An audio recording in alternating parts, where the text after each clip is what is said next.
मैं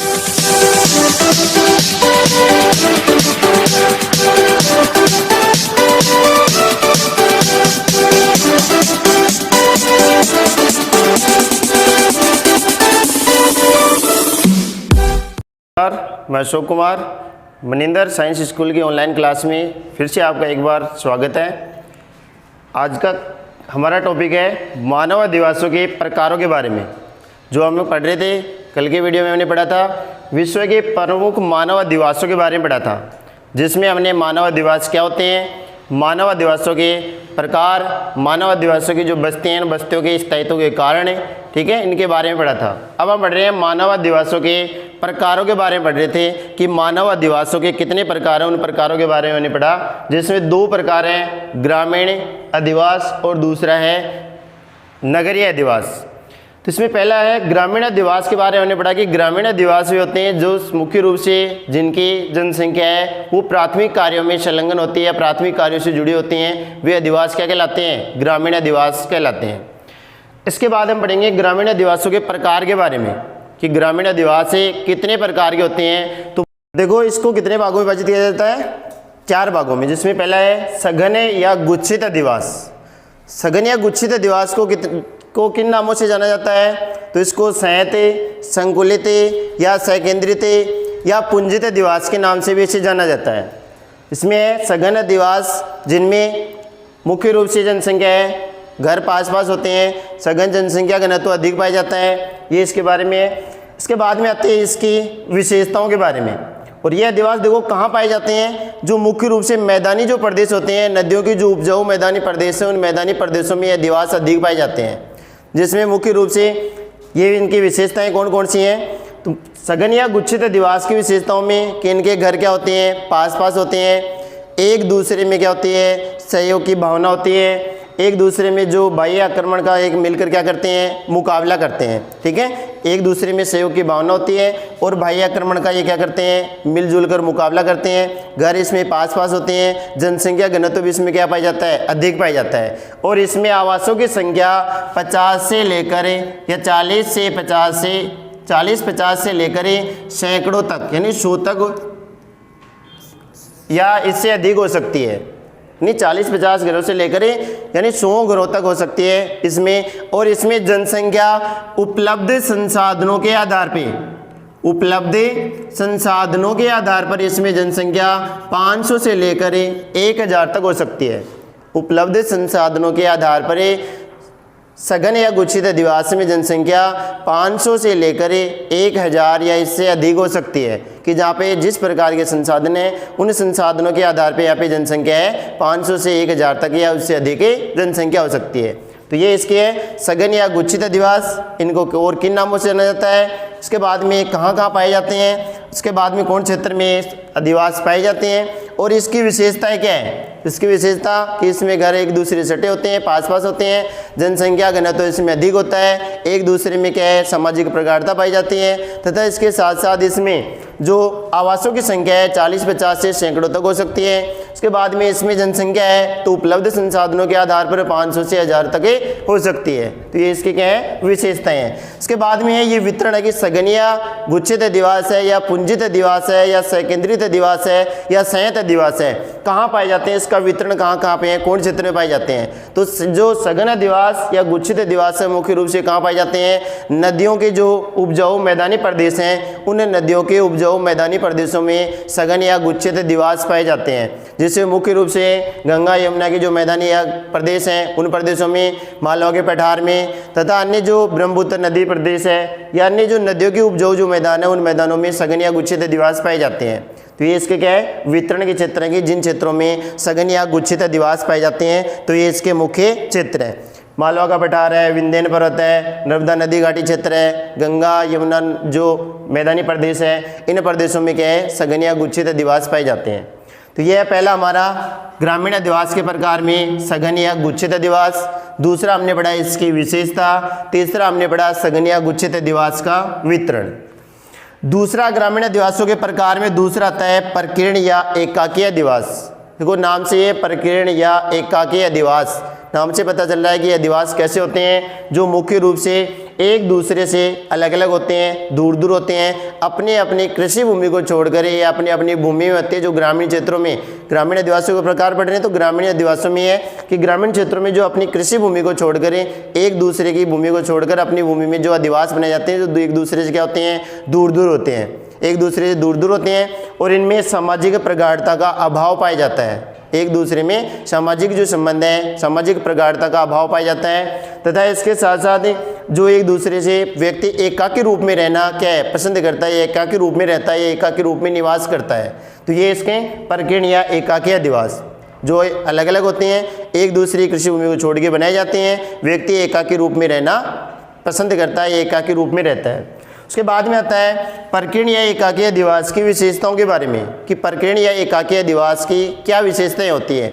तो परकीण एकाकी आदिवास की ये विशेषता है कि इसमें घर दूर दूर होते हैं, एक दूसरे में सामाजिक प्रगाढ़ता का अभाव पाया जाता है, ऊंच नीच का जो कृषि में संलग्न जो जातियाँ होती हैं उनमें ऊंच नीच का जो भावना पाई जाती है, यानी ऊंच नीच की भावना इसमें पाई जाती है, एक दूसरे से छुआछूत है ऊंच नीच की भावना ये होती है इनमें।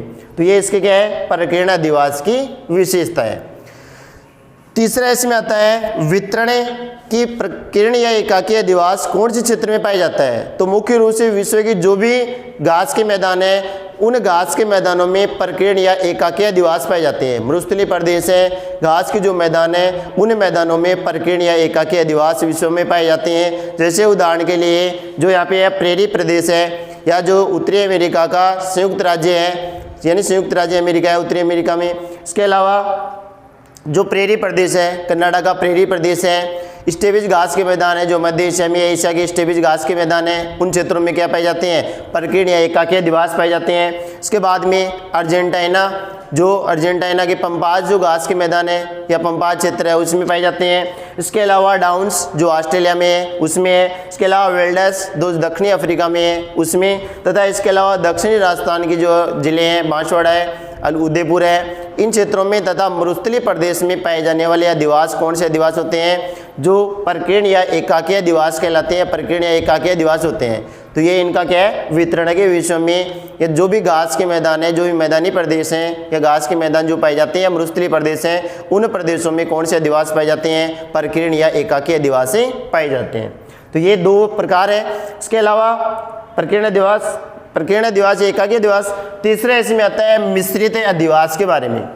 मिश्रित आदिवास है, देखो नाम से मिश्रित आदिवास, इन दोनों आदिवासों के जिसमें सघन या गुच्छित आदिवास पढ़ा, दूसरा हमने परकीर्ण या एकाकी आदिवास पढ़ा, इन दोनों की मिश्रित अवस्था क्या कहलाती है, मिश्रित आदिवास कहलाती है, जो मुख्य रूप से किन नामों से जाना जाता है, अर्ध सघन या अर्ध केंद्रीय आदिवास के नाम से भी इस मिश्रित आदिवास को जाना जाता है। तो इसके उपनाम है कि मिश्रित आदिवास को और किन नामों से जाना जाता है, तो अर्ध सघन और अर्ध केंद्रीय आदिवास के नाम से भी इन्हें जाना जाता है। तो यह मिश्रित आदिवास। उसके बाद में ये उत्पन्न कैसे होते हैं, यानी क्यों इसका निर्माण, इन दोनों की मिश्रित अवस्था से इसका निर्माण कैसे होता है या इनकी उत्पत्ति कैसे होती है। तो इनकी उत्पत्ति का मुख्य कारण है पारिवारिक कारण होता है कि परिवार में सदस्य संख्या बढ़ने के कारण से या परिवार के बढ़ने के कारण से मिश्रित आदिवास क्या होते हैं, उत्पन्न होते हैं। परिवार में जो सदस्य हैं या परिवार के विभाजन होने के कारण से मिश्रित आदिवासों का क्या है, जो निर्माण होता है या उत्पत्ति होती है। जिसमें मिश्रित आदिवास है तो उस मिश्रित आदिवास में मुख्य रूप से पर्यावरणीय कारण न होकर, यानी पर्यावरणीय कारण, इसमें कोई मिश्रित आदिवास उत्पन्न का कोई पर्यावरणीय कारण नहीं है, बल्कि इसका पारिवारिक कारण है कि पर्यावरणीय कारण से उत्पन्न न होकर ये पारिवारिक कारण से क्या है, मिश्रित आदिवासों की उत्पत्ति होती है। तो यह मिश्रित आदिवास जो दोनों की सघन और गुच्छित तथा परकीर्ण और एकाकी आदिवास की मिश्रित अवस्था है, उस मिश्रित अवस्था को क्या कहते हैं, मिश्रित आदिवास कहते हैं। इनके उपनाम है अर्ध केंद्रित या अर्ध सघन आदिवास कहलाते हैं। इनका मुख्य कारण, उत्पत्ति का कारण क्या है, पारिवारिक जो मुख्य कारण है, यानी परिवार की जो विभाजन है या पारिवारिक कारण है, इसका मुख्य कारक है जो इसकी उत्पत्ति होती है, न कि इसका पर्यावरणीय कारण, यानी पर्यावरणीय कारण से नहीं होती है। उदाहरण के लिए जैसे जो मिश्रित आदिवास है कि इस कोटा जो जिला है, कोटे जिले के सांगोद तहसील है, सांगोद तहसील का एक खुर्द गाँव है, वो इसी प्रकार के आदिवास से निर्मित है।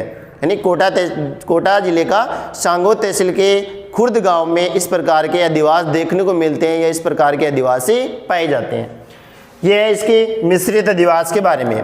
चौथा ग्रामीण आदिवास के प्रकार में चौथा आदिवास का प्रकार आता है पल्ली या पुराना आदिवास। पल्ली अधिवास या इसे क्या कहते हैं, पुराने अधिवास या पुराना अधिवास के नाम से भी इसे जाना जाता है। पल्ली या पुराना अधिवास है। जो मुख्य रूप से पल्ली या पुराना अधिवास किसे कहते हैं कि गांव में देखो, एक ही गांव में विभिन्न क्षेत्रों में अलग अलग क्षेत्रों में अलग अलग जातियों के मोहल्ले होते हैं, अलग अलग जातियों के लोग वहाँ पे निवास करते हैं। यानी एक ही बस्ती में लोग निवास करते हैं, लेकिन अलग अलग क्षेत्रों में अलग अलग जाति के लोग निवास करते हैं, तो उस अधिवास को क्या कहा जाता है, पुराना या पल्ली अधिवास के नाम से जाना जाता है। तो यह पुराना व पल्ली अधिवास है, जो मुख्य रूप से कहाँ पाए जाते हैं, पुराना या पल्ली अधिवास है। मुख्य रूप से इनका वितरण कहाँ पे है, तो इनका वितरण है जो पर्वतीय क्षेत्रों की जो निचली घाटी है, उन घाटी में इसका वितरण पाया जाता है, या उन घाटी में पाए जाते हैं, या पर्वतीय क्षेत्रों में निचली घाटियों में पाए जाते हैं। इसके अलावा जो खनन वाले क्षेत्र हैं, उन खनन वाले क्षेत्रों में भी इस प्रकार के अधिवास पाए जाते हैं। तो ये हमारे ग्रामीण अधिवासों के देखो 4 प्रकार है। ग्रामीण अधिवास जो विभिन्न प्रकार के भौतिक जो कारक हैं या भौतिक लक्षण है, भौतिक लक्षणों के कारण से, तथा इसके अलावा इसमें क्या है, जो सांस्कृतिक कारक है, कुछ आर्थिक कारक है, या और अन्य विभिन्न जो कारक हैं, उन कारकों के कारण से इन अधिवासों का क्या है, विभाजन होता है, या अलग अलग इन विभाजन का वो कारक है, जिसमें 4 भाग पढ़े हमने। सघन या गुच्छित अधिवास, प्रकीर्णन क्या क्या अधिवास, मिश्रित अधिवास और पुराना या पल्ली अधिवास। 4 प्रकार के अधिवास हैं। तो 4 प्रकार के जो ग्रामीण अधिवासों के प्रकार हैं। ठीक है, इसके बाद देखो आगे,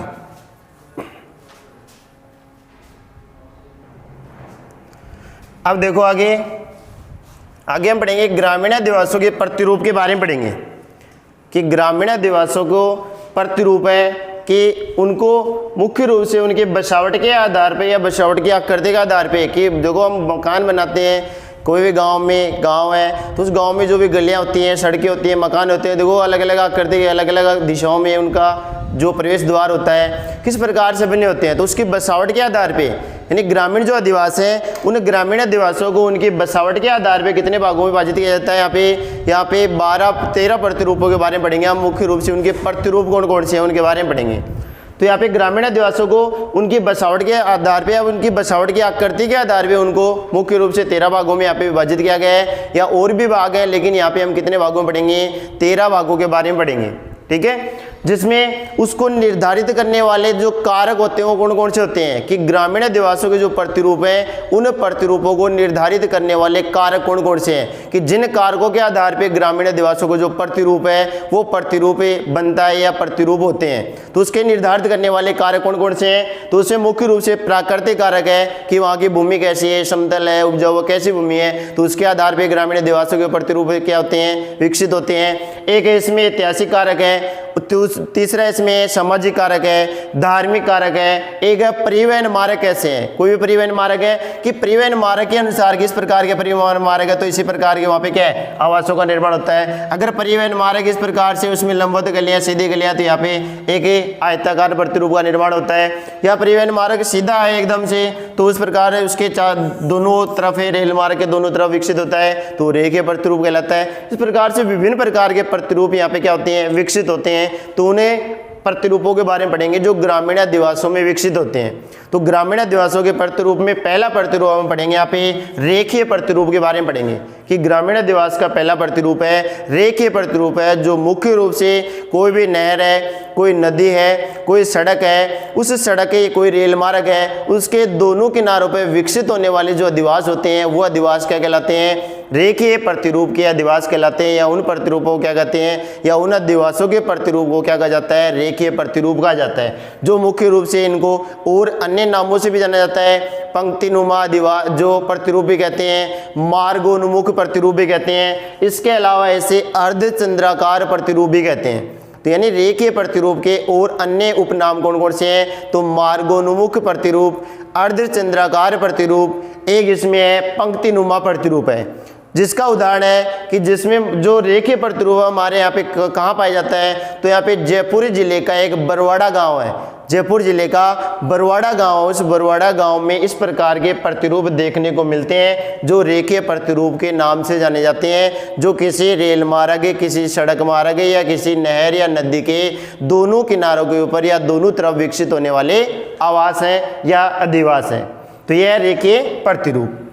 दूसरा इसमें आता है तीर प्रतिरूप। जो एक तीर के समान है, इस प्रकार से जो आकृति का निर्माण करते हैं तीर प्रतिरूप। नुकीले नीचे से, जैसे उदाहरण के लिए दक्षिणी भारत का जो अंतरिप है वह अंतरिप कैसा है, तीर प्रतिरूप के नाम से जाना जाता है। उड़ीसा में चिल्का झील के निकट बसी हुई बस्तियां हैं। इसके अलावा दक्षिणी भारत में है जे कैसा प्रतिरूप है, तीर प्रतिरूप कहलाता है, जो किसी अंतरिप होता है उस अंतरिप के शीर्ष पर विकसित होती हैं, या फिर कोई भी दोआब भूमि होती है, दोआब यानी दो नदियों के बीच का क्षेत्र, दोआब भूमि होती है। इस प्रकार से कोई भी दोआब भूमि है, जैसे दो नदी यहाँ पे मिल रही है, तो यहाँ पे विकसित होने वाले जो अधिवास होते हैं वो अधिवास क्या कहलाते हैं, तीर प्रतिरूप के नाम से जाने जाते हैं। या कोई भी नदी विसर्प है, नदी विसर्प क्या कहलाता है कि नदी इस प्रकार से बहती है और वह अपना विसर्प मार्ग छोड़कर इस प्रकार से सीधी बहने लगती है, तो इस क्षेत्रों में विकसित होने वाले अधिवास क्या कहलाते हैं, नदी विसर्प में होने वाले अधिवास क्या कहलाते हैं, तीर प्रतिरूप अधिवास कहलाते हैं, जिनमें मुख्य रूप से अग्रभाग में भूमि उपलब्ध नहीं होती है। अग्रभाग में जैसे ये भाग है तो इसमें यहाँ से यहाँ तक अग्रभाग में भूमि उपलब्ध नहीं होती है। इस भाग में यहाँ पे क्या है, जो जलीय क्षेत्र है, तो इस भाग में जैसे दक्षिणी भारत का देखें तो इस भाग में जलीय क्षेत्र है, तो आगे भूमि विकसित नहीं होती है, बल्कि आंतरिक भाग में ये क्या होते हैं, बढ़ते हैं, विकसित होते हैं, तो वे प्रतिरूप क्या कहलाते हैं, तीर प्रतिरूप कहलाते हैं।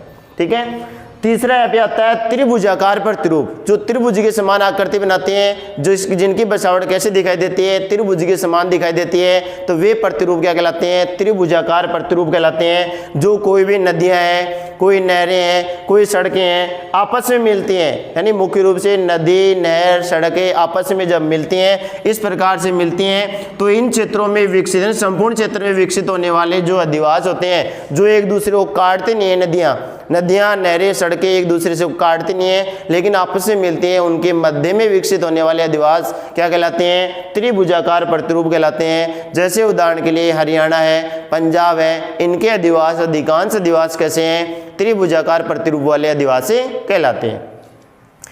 चौथा इसमें आता है आयताकार प्रतिरूप, जिसमें कोई भी सड़क मार्ग है या कोई भी नदी है, नदी नहीं होती बल्कि सड़क मार्ग है, एक दूसरे को इस प्रकार से समकोण पे काटते हैं, और इसमें एक समकोण या लंबवत गलियों का, यानी सड़क मार्ग है तो एक उनमें लंबवत गलियों का निर्माण होता है, तो उन गलियों में या उन गलियों के पास होने वाले अधिवास हैं, उस सड़क पे होने वाले अधिवास हैं, सड़क के पास होने वाले अधिवास से क्या कहलाते हैं, आयताकार प्रतिरूप के अधिवास कहलाते हैं। जो मुख्य रूप से कहाँ विकसित होते हैं, समतल जो मैदानी उपजाऊ भाग हैं उन भागों में इस प्रकार के अधिवास विकसित होते हैं, जो एक दूसरे पे जो लंबवत काटती हैं सड़कें, या उन्हें सड़कों के ऊपर लंबवत गलियों का निर्माण होता है, तो वे अधिवास क्या कहलाते हैं, आयताकार प्रतिरूप के अधिवास कहलाते हैं, या वे ग्रामीण अधिवास क्या है, आयताकार प्रतिरूप के ग्रामीण अधिवास हैं। पांचवा इसमें आता है एरीय त्रिज्या प्रतिरूप।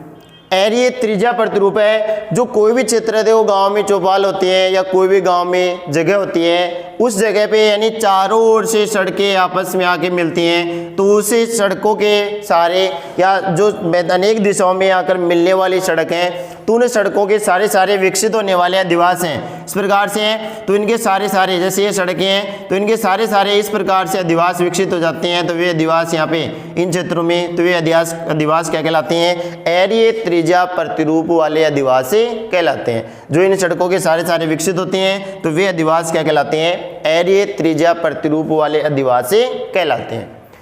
छठा इसमें आता है वर्ताकार प्रतिरूप के बारे में। वर्ताकार प्रतिरूप कैसा है, तो वर्ताकार प्रतिरूप मुख्य रूप से कोई भी धार्मिक स्थल है, कोई भी झील है, कोई भी बावड़ी है, कोई भी तालाब है, कोई भी मंदिर है, कोई भी धार्मिक स्थल है, तो उसके चारों ओर विकसित होने वाले अधिवास कैसे अधिवास कहलाते हैं, वर्ताकार प्रतिरूप वाले अधिवास कहलाते हैं। जो प्राचीन समय में भी जो कुछ बावड़ी, झीलें, तालाब है, उसके चारों ओर क्या ग्रामीण बस्तियां बस जाती थी, तो उस प्रकार के अधिवास कैसे अधिवास कहलाते हैं, जो वर्ताकार प्रतिरूप वाले अधिवास कहलाते हैं, जिन्हें मुख्य रूप से हम क्या कह सकते हैं, नाभिकीय जो प्रतिरूप होता है, इस प्रकार का जो प्रतिरूप होता है नाभिकीय प्रतिरूप, यानी इस प्रकार की आकृति बनती है, चारों ओर बढ़ते जाते हैं, तो उस नाभिकीय प्रतिरूप की कौन सी अवस्था है, प्रारंभिक अवस्था मानी जाती है। नाभिकीय प्रतिरूप की प्रारंभिक अवस्था कही जा सकती है। सातवां इसमें आता है तारा प्रतिरूप। तारा प्रतिरूप है जो एरीय प्रतिरूप का क्या है कि विकसित रूप है। एरीय प्रतिरूप हमने यहाँ पे पढ़ा 5 नंबर में, जो कोई भी गांव में चारों तरफ से आकर मिलने वाली सड़कों के सारे विकसित होने वाले अधिवास होते हैं। और उन सड़कों के सहारे अधिवास, जब उन सड़कों के सहारे अधिवासों का विकास अधिक लंबाई तक होता है, यानी इस प्रकार से, यानी ये सड़कों के सारे अधिवास बने हुए हैं और ये जो इन सड़कों की तरफ लंबवत इस प्रकार से बढ़ती हैं तो एक तारे के समान आकृति दिखाई देती है, जिसे क्या कहा जाता है, तारा प्रतिरूप वाले अधिवास कहलाते हैं। वे अधिवास क्या कहलाते हैं, तारा प्रतिरूप वाले अधिवास कहलाते हैं। तो ये है सातवां अधिवास है तारा प्रतिरूप। अब देखो 8वां अधिवास के बारे में है। अगला अधिवास है,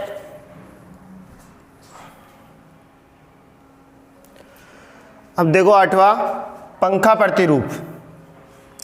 पंखा प्रतिरूप है जो मुख्य रूप से किसी भी चौपाल के चारों ओर या किसी भी जो झील है या बावड़ी है उसके चारों ओर, उसके बाद में जो सड़कें इसमें मिलती हैं उस सड़कों के सारे जो अधिवासों का विकास होता है, निर्माण होता है, तो वे अधिवास कौन से प्रतिरूप के अधिवास कहलाते हैं, पंखा प्रतिरूप के अधिवास कहलाते हैं।